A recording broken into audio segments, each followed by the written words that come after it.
Bonjour à tous, aujourd'hui je vous montre comment pratiquer une intramusculaire. Donc aujourd'hui j'ai la chance d'avoir un adaptable, donc on pratique d'abord une désinfection de surface avec du Surfagnos ou un désinfectant type.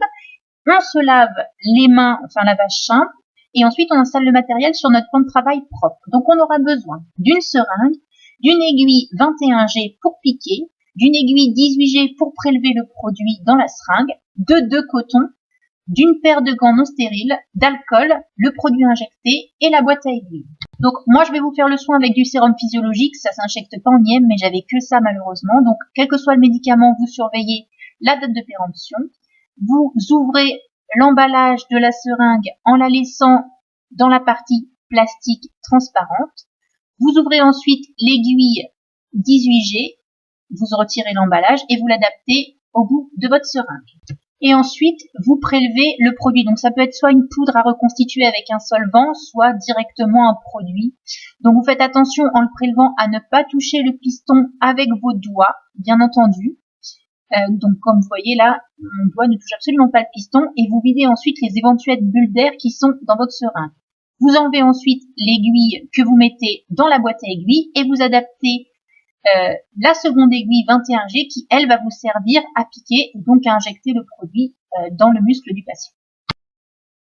Vous enfilez ensuite vos gants non stériles. Vous avez deux petits cotons qui sont prévus depuis le début du soin. Vous en imbibez un d'alcool et vous en gardez un sec qu'on utilisera après que l'injection ait été faite. Donc voilà, pareil, vous surveillez la date de péremption de l'alcool avant de l'utiliser, bien entendu. Donc là, la préparation est terminée, il ne reste plus qu'à piquer le patient. Donc pour déterminer l'endroit où est-ce qu'on pique, vous prenez la fesse du patient que vous séparez en 4 parties et vous piquez ensuite au niveau du coin supéro-externe comme je vous le montre sur le dessin. Donc bien sûr, pour cette vidéo, je ne vous montre pas mes fesses et je ne me suis pas piquée, vous avez vu la taille de l'aiguille, faut pas abuser.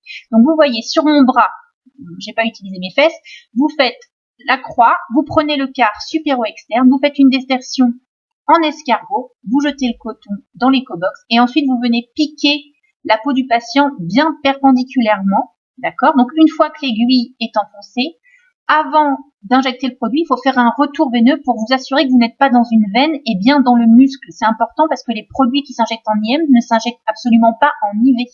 Vous allez voir ensuite, je vous montre comment je fais de profil, vous allez mieux vous en rendre compte. Donc là, l'aiguille est enfoncée, et vous voyez avec mon pouce, je tire en arrière pour m'assurer qu'il n'y ait pas de sang qui revienne avant d'injecter mon produit. Alors faites attention, vous voyez vraiment avec le patient, il y a des produits qui brûlent, il y a des produits qui sont excessivement douloureux à injecter, donc il faut vraiment vous adapter à sa douleur pour injecter, enfin pour déterminer la vitesse à laquelle vous injectez votre produit. Ensuite, avec le petit coton sec, vous massez à la demande du patient, vous enlevez l'excédent de sang parce que parfois ça peut saigner, vous jetez la compresse, vous vous débarrassez de l'aiguille dans la boîte à aiguilles, et enfin, vous jetez seringue et gants non stériles dans le container, enfin la poubelle prévue à cet effet. Et ensuite, comme à la fin de chaque soin, vous procédez à un lavage simple des mains. Et voilà, vous maîtrisez l'intramusculaire. À très vite pour de nouveaux soins. Bye bye!